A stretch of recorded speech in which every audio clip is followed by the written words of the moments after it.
Welcome back to another video on Chasing Green Arrows. We are joined, of course, by regular co-host and journalist, Mr. Dean Jones. Dean, you've hit the button. You're not overly happy with the start of your season. You've just been coasting and you're like, I need drastic change. I mean, 25% of engaged managers have hit the button this window. Yeah. I just don't want another bad game week. I've had 2 bang average weeks, maybe below average, actually. And I just don't like what I could see coming from my team in the next couple of weeks. So I'm like, well, I can change this. Just press the wildcard button and let's get some immediate returns. So what you're going to see today is my instinctive change. This won't be my final wildcard team for the 4th game week, but this is where I instinctively started heading. And I want to talk to you about some of the potential changes I even make from changes that I've just made. Yes. Okay. We won't show it just yet. We'll show it in a minute because I'm going to talk about a couple of key themes in this team. Guys, please hit that like button if you're enjoying the show, but also, more importantly, subscribe and comment. We would love your subscribes, but also drop a comment if you've got a question and we will be getting back to you. Haaland and Salah, for those on Wildcard or free hit this week, I feel like it's a bit of a no-brainer. Like, I still think they're the best 2 players in the game. I still think it gives you a great balance with captaincy.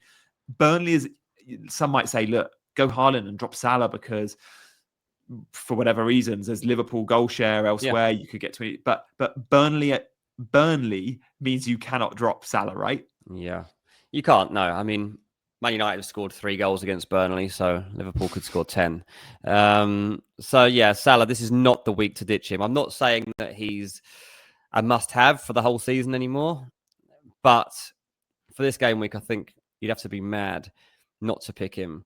Haaland, we'll see. I mean, the thing with Haaland is that Man City seem very dependent on Haaland scoring goals this season. Yeah. They are not going to share them around much. Almost every big chance seems to be falling to him. Yeah. He's not converting all of them. He's missed a few good ones so far this season. But you have to assume, given his ratio of shots to goals over the course of his career and the amount of goals he scores per game, that's going to change and that Haaland will remain, if not the top goal scorer in this league, then very close to being. So, you know, Man United at home, it's not a fixture that I think is going to end like 4-0 Man City, 5-0 Man City, 6-0 Man City, like we would have predicted in some of the years gone by. But Haaland's staying in my team for now. Like he plays Burnley in game week 6 as well. Exactly. A lot will triple captain in that fixture. You're right about the goal share. That's so important. And maybe why a few are turned off by Salah. Haaland has had higher XG than a load of Premier League teams already this season. He's had higher XG than Arsenal, which is mad. Haaland's out XG'd Arsenal. That brings us, let's stay on premiums and then we'll see your team. The other premium in your team is Gyokeres. The goal share should be similar, right? Arsenal should be funneling everything towards their number 9, but you could argue the wide forwards there, whether it's Martinelli or Madueke, if Eze is going to be in the team and Odegaard, you might share some of that load. Is Gyokeres at 9 million still going to prove good value? Because I'm massively put off by those Arsenal fixtures. I think it's Forest followed by, I don't know, like Chelsea and City or something. It's 3 tough games. Yeah, it's a risk, but it's one I'm willing to take. Because it's a home fixture up next, that's why I've kept Gyokeres in my team. He's not one of the changes that I've made. I just feel like the majority of his goals will come at the Emirates. And I think that that's where he'll get the most support, obviously, for people just willing him to do well. Like, they've wanted this number 9. They want Gyokeres to work out. And I just think that there's a level of expectation from himself too to go and perform in a game like this one. I know Nottingham Forest isn't an easy game, but when you're Arsenal, when you're expected to go and put up a title push, then it is kind of a game that you are expected to win. And I think Arsenal do win this game. If that happens, I expect Gyokeres to get on the score sheet. And as such, I hope loads of people are jumping off of him and that I get a bit of an edge here when he does return. And I get some points that other people weren't patient enough to pick up. Yeah, okay. The Gyokeres punt, I'm sure in a few weeks' time, everyone's going to be moving there. So if he does score against that tough opposition, it's going to be a great move. So he's going to go up in value and a lot of managers will be offloading him. When we, let's go to, we'll go to the fixture ticker if we've got it, because when you're looking at your wildcard, you're looking some just for the form we've seen so far. Others are looking for fixture trends to go, who are the teams we want to back right now? And it's not the sexiest teams right at the top. Wolves, Villa, who haven't been winning games. We don't really want Leeds players. Spurs, fine. But again, it's not like they've got amazing fixtures. They're good. Bournemouth for a Semenyo punt, and then obviously Liverpool there or thereabouts. But a lot of the good teams that we love in FPL, even Everton, but Newcastle, Man United, Chelsea and Arsenal, even Forest, City, bottom half. Like, that's annoying for wildcarders, but it does still feel like a good window to hit the button. Any that are the top of this ticker that you're chasing? No, I mean, it's just not trustworthy, is it? No, those top 3 teams on the fixture ticker, like I'm just not even tempted by it. With Aston Villa, you've obviously got the new signing aspect of Harvey Elliott, so potentially you could go there. That's the only temptation I think I would have among those. And then I would start to look at Tottenham. I think that Tottenham do have upside coming. And Bournemouth with Semenyo, probably one of the must-have picks of any wild card, I would say. So that's probably where I would start to gain interest in the types of fixtures that we're picking up here along the way. I think that Bournemouth are going to have a good season. Like they went over a lot of changes through the summer, but they've come out of it looking not quite as good yet, but almost as good, which I think is very commendable. Yeah, and look, one player that's not in your wild card is Bruno Fernandes. Man United, 4th bottom of the ticker. But Bruno Fernandes has proven to be an absolute DEFCON beast playing in this role. He is also won a lot of the set pieces, all the pens, and United will win pens. Just a random one for you. Have you considered Bruno on wildcard? Because I don't think he'd be... maybe he would be in my wildcard team. I don't know. He'd be on the edges. Do I, don't I? No. Look, it's interesting with Man United's lineup because actually he might end up playing more advanced. Like Cunha's out, probably. Yeah. Mount's potentially out. Šeško, does he get his first start? Maybe. But there's definitely selection headaches for Amorim coming into this fixture. And the temptation will be, okay, am I going to push Bruno further forwards and then bring in, I don't know, Kobbie Mainoo deeper?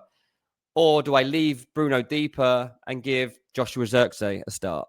So that's the sort of dilemma that's going to be poised there. If I knew that Bruno was starting further forward, I think I'd pick him. Yeah. But I don't, and I don't like his form. I don't like his performances. I don't like the fixture. I'm not picking him. You do get the DEFCON when he's deeper, but it is only the 2. All right, let's have a look at your team. We've been teasing it long enough. The first thing that stands out to me, and I love this, if I was on wildcard, I'd absolutely be going double Crystal Palace defence. They're a great defence. Munoz gives you upside. There's good value options outside of Munoz. Double Crystal Palace defence, I think, looks quite good. So you've gone Munoz, have you? And who else? Yeah, so my double selection of Palace defenders will be Munoz and Mark Guéhi. Guéhi, like, obviously, I was picking Mark Guéhi either way because I was expecting him to be at Liverpool. Obviously, that didn't happen, but I'm not put off by it. I think Crystal Palace equally as capable of having a good season with Mark Guéhi in there. He's going to be motivated, committed to the cause. And I think that Guéhi is a great pick along with Munoz, knowing as well that it's Sunderland up next for Crystal Palace. I think that is another reason why I've gone straight there. You know, there's a temptation even to go for Crystal Palace attackers. Obviously not Sarr right now, but Mateta still would be in my thinking for something like this. Yeremy Pino, obviously a new signing, slight injury doubt perhaps for right now, but somebody can consider along the way. But Crystal Palace have got a good defence, man. And Mark Guéhi's just also scored a 20-yard screamer in the last game. So I'm happy to go with that. Yeah, I like that narrative. Van der Ven is cheap and you get the minutes from Spurs. There's a couple of differentials here we have to talk about. I don't think we need to touch really on Dewsbury Hall. We know what we're getting, and Semenyo we've spoken about. But Dango and Muniz are both, I think, potential talisman for their teams. If they're not already, like Dango could be that for Brentford and Muniz can definitely be that for Fulham. Let's go with Muniz first because it's 2 home games as an entry point. It's Leeds and then it's another good home fixture. And you're confident of starts now, right? Definitely confident of starts. They've obviously... Dean is a Fulham fan, by the way. I should add that for those I'm a Fulham fan. He was wanted by Atalanta. Fulham didn't let him go. As a result of that, they not only need to give him starts, he'll probably get a new contract coming soon as well. He's actually one of the lower paid players at Fulham. Oh, right. Raul Jimenez will still get minutes, so that's going to happen. But I also think with Fulham bringing in a couple of new attacking assets in Chukwueze and Kevin, it means that we're going to get more opportunities for Muniz to score. Yeah, I just like him. I like the price point. 5.5 is really good for Muniz. Leeds and Brentford. I'm not even put off by the next game after that, which is Aston Villa away. So I think that Muniz is actually a really good pick for right now for Fulham. I'd be tempted to even take it further and pick somebody like Josh King, who comes in cheap. Is going to be a regular starter for Fulham throughout this season, and is going to be a bargain pick too. Yeah. Okay. Nice. So yeah, we're happy with Muniz and Dango. You just think the new and well, he's going to try and replicate what Burma did. Well, yeah, Similar system. exactly. And obviously, like, he's got Chelsea next, which isn't great, but Brentford are at home. Dango, when you watch him so far, he is getting into good positions. His return points so far, when we go and watch what he's done beyond this point, like, he's always been a pretty consistent returner of points. Yeah. And I just like him, particularly on an eye test. Like, whenever I've watched Brentford, it's like he just keeps jumping out at me. Obviously, a new signing, you know, he's still got some bedding in to do. But Chelsea, Fulham, Man United, the Man United game at home, Fulham away in a West London derby. I'm quite confident that he does well. I'm not saying he's the best pick. I don't know if he survives my team until, like, this is going to take a lot of resistance, because I've really got to believe in this guy. And there are better options now coming in cheaper, like Harvey Elliott's 5.5, 5.4. Dango's at 6. I don't think that's great for Dango staying in my team. Yeah. But they're very different types of players, and they're going to get points in different ways too. You got your bench boost to come in. That's a good looking bench.